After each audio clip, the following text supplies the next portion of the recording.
Ngapain kamu, ha? Ya, Pak. Ya. Wah.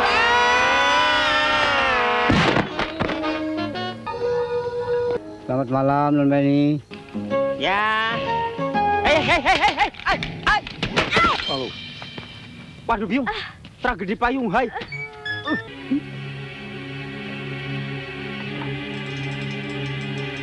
Jangan, Pak. Ampun, Pak. Halo semua, bertemu kembali di layar jadul. Apa kabar nih kalian semuanya? Semoga kita semua selalu dalam keadaan baik-baik saja dan selalu penuh dengan kebahagiaan ya.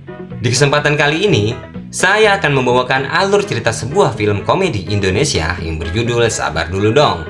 Film ini dirilis pada tahun 1990 yang disutradarai oleh Ida Farida dan dibintangi diantaranya oleh Warkop DKI, Eva Arnaz, Patile, dan Anna Shirley. Mau tahu keseruan, kekocakan, serta kekonyolan dari film ini? Langsung aja yuk kita masuk ke alur ceritanya. Kisah bermula diperlihatkan seorang wanita yang bernama Winnie tengah datang ke kediaman temannya yang bernama Anita. Di kediaman Anita ini pula tinggal seorang laki-laki yang bernama Indro. Nah, Indro adalah kekasih dari Winnie. Indro ini kos di kediaman Anita bersama dua orang sahabatnya, yakni Dono dan Kasino. Kedatangan Winnie ke kediaman Anita ini ternyata memiliki maksud. Winnie berencana ingin mengajak Anita, Indro, Dono, dan juga Kasino untuk mengelola sementara hotel warisan yang didapatkan ayahnya di area puncak untuk mengisi kekosongan liburan mereka. Rencana Winnie ini pun disambut baik oleh Anita dan yang lainnya. Tanpa pikir panjang lagi, berangkatlah mereka menuju hotel tersebut. Bokap gua kan baru dapat warisan hotel di puncak. Kebetulan pelayan-pelayannya lagi pada cuti. Daripada liburan kita nggak kemana-mana, lebih baik kita kelola aja tuh hotel. Kan lumayan kita dapat honor. Malam harinya, rombongan mereka pun tiba di hotel yang dituju. Namun, saat pertama kali melihat hotel tersebut, mereka merasa agak aneh serta ketakutan dengan hotel tersebut. Sebab, terlihat seperti hotel yang sudah lama terbengkalai, seram, dan semuanya nampak hancur berantakan. Namun, Winnie menenangkan dan meyakinkan mereka jika semua akan baik-baik saja. Di sela-sela kebingungan mereka itu, tiba-tiba muncul seorang laki-laki yang bernama Pak Komar. Nah, ternyata Pak Komar ini penjaga hotel ini dan Winnie juga sudah mengenal Pak Komar. Maka diantarlah mereka memasuki hotel tersebut oleh Pak Komar. Saat pagi tiba, mereka pun lantas saling bergotong royong merapikan serta menata hotel tersebut agar kembali layak untuk disewakan dan dihuni. Singkatnya, mulai beroperasilah hotel tersebut, yang dimana Indro bertindak sebagai resepsionis, Dono dan Kasino sebagai room boy, sementara Winnie dan Anita bertindak sebagai pengawas serta urusan perdapuran bersama Pak Komar dan jajarannya. Tamu pertama pun datang, seorang bule wanita yang langsung disambut hangat oleh Indro, dibarengi dengan tingkah konyol Indro yang menggoda bule tersebut. Singkatnya, tingkah-tingkah konyol Indro itu pun dilihat oleh Winnie, yang lantas sangat marah kepada Indro dan langsung melempar kue tar ke arah wajah Indro. Bali mutunya memang tak kalah dengan Paris.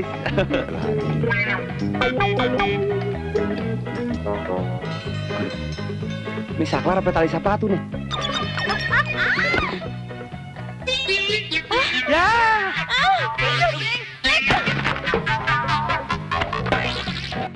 Tamu kedua berlanjut. Kali ini seorang laki-laki yang kita sebut saja bernama Pak Burhan. Pak Burhan ini juga langsung disambut hangat oleh Indro yang kali ini ditemani Dono dan juga Kasino. Pak Burhan ini terlihat seperti lelaki yang periang namun sedikit misterius. Singkat cerita, Dono agak sedikit menaruh curiga dengan Pak Burhan ini. Dono pun mulai mengawasi kamar Pak Burhan dari kejauhan. Dan benar saja, terlihat seorang wanita yang tengah ada di balkon kamar Pak Burhan, sedangkan Pak Burhan ini saat check-in dia mengatakan hanya seorang diri. Lantas siapa wanita tersebut? Peraturan di hotel ini pun dilarang membawa pasangan yang belum sah ya. Dono yang sudah melihat wanita di balkon kamar Pak Burhan tersebut dengan matanya sendiri, ia pun lantas mengadukan semuanya kepada Indro dan segera menghampiri kamar Pak Burhan ini sebagai room boy untuk menyelidiki lebih lanjut. Sesampainya di kamar Pak Burhan pun langsung memesan 2 gelas es jeruk kepada Dono.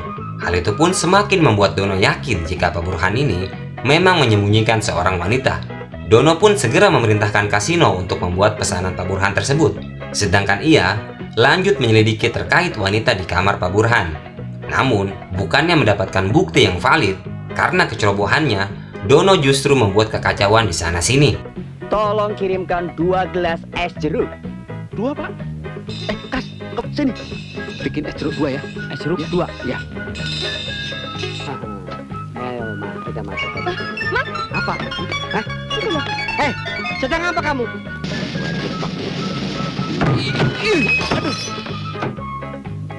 Aduh, itu kerja bagaimana sih?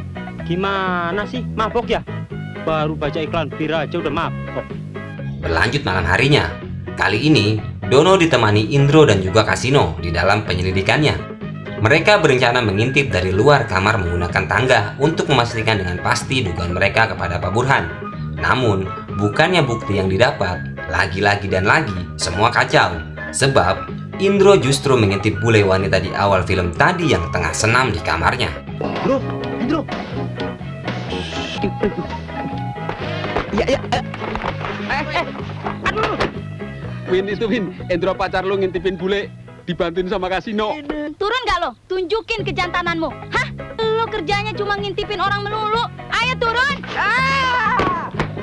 Setelah mengalami berbagai kesialan, akhirnya rasa penasaran Dono akan Pak Burhan pun semua terjawab. Saat tengah ingin kembali menyelidiki Pak Burhan, Dono bertemu Anita, dan Anita pun menjelaskan semuanya.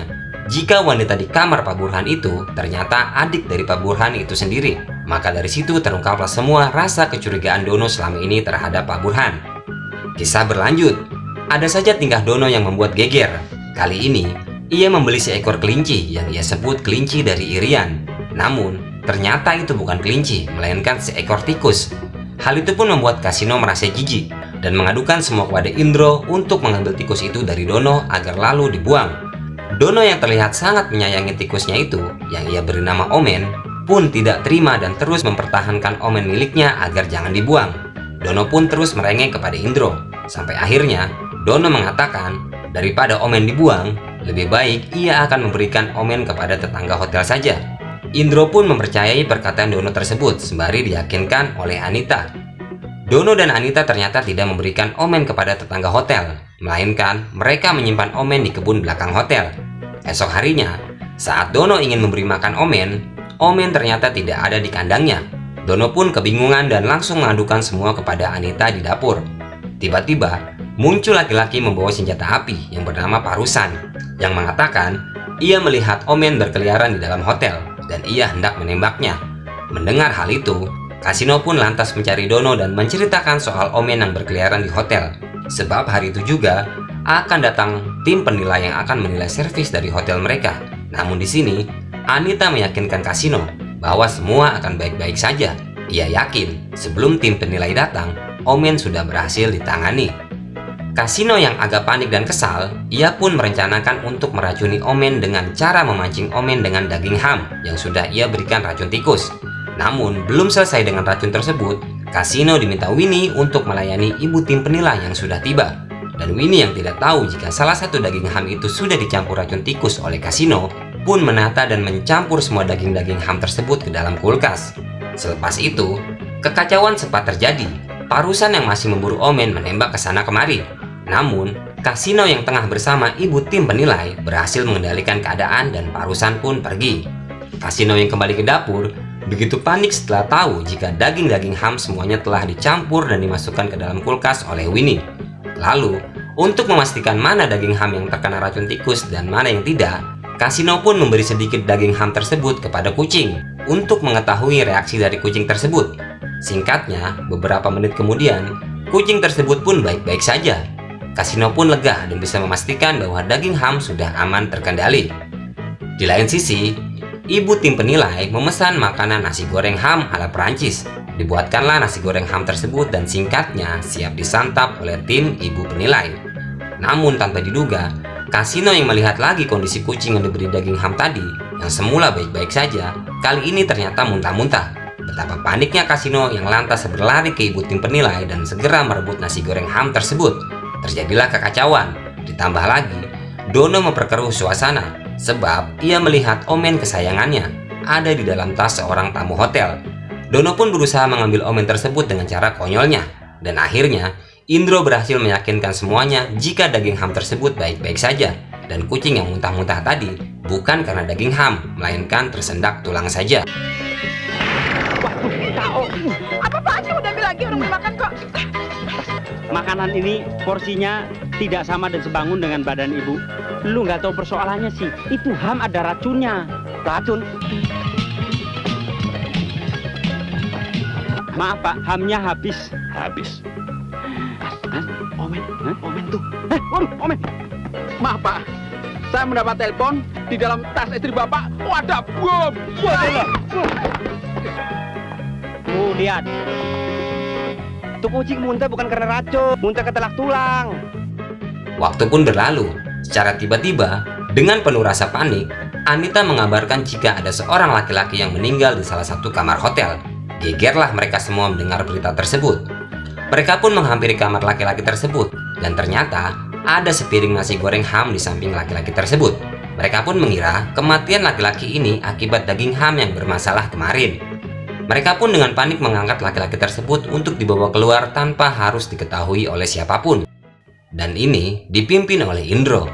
Namun, tanpa disengaja, tiba-tiba seorang tante salah satu penghuni kamar mempergoki mereka, yang tentu saja hal itu menambah kepanikan mereka.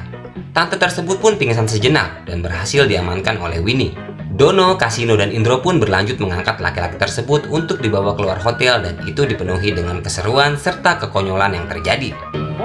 Sontoloyo, ada orang. Ada orang, cepat. Itu temannya kenapa? Mabuk ya, Mas? Enggak Pak, jantungnya keselio sedikit. Awas itu, berbahaya itu. Bawa ke dokter. Ya? Wah, Omen. Lu, omen aja lu kagak takut. Ya kesian udah mati, sakit lagi nih. Selamat siang. Sampai pada akhirnya, tante salah satu penghuni kamar pun tersadar dari pingsannya tadi dan langsung berteriak-teriak jika ada orang mati. Suasana pun menjadi runyam, dan di saat runyam dan kacau tersebut, secara tiba-tiba, laki-laki yang dianggap sudah meninggal tadi bangun dan mengagetkan semuanya. Dono, Kasino, dan Indro pun bertanya kepada laki-laki tersebut apa yang sebenarnya terjadi. Dan dengan enaknya laki-laki itu menjawab bahwa ia tengah enak-enaknya tidur sedari tadi. Waduh, semua panik, semua bingung, namun ternyata semua di luar dugaan ya. Laki-laki itu pun berkata bahwasannya ia ingin kembali melanjutkan tidurnya.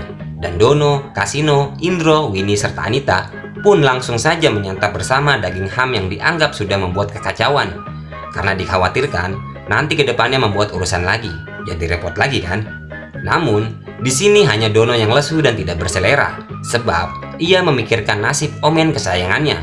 Dan di sela-sela mereka menyantap daging ham, tiba-tiba Dono melihat Omen dan berteriak jika Omen mati. Dan dibarengi dengan itu, film pun berakhir. Mati? Yei, siapa yang mati? Orang lagi enak-enak tidur kok dibilang mati? Tidur sama saya yuk. Nggak janji deh. Itu si Omen mati. Begitulah alur cerita film ini, di mana dipenuhi tingkah konyol dan lucu dari Warkop DKI. Semoga bisa menghibur serta menjadi tontonan yang menarik buat kalian ya. Terima kasih yang sudah mampir dan nonton sampai detik ini. Mohon maaf jika ada kesalahan ataupun kekurangan. Saya izin undur diri dan sampai bertemu lagi di video selanjutnya ya.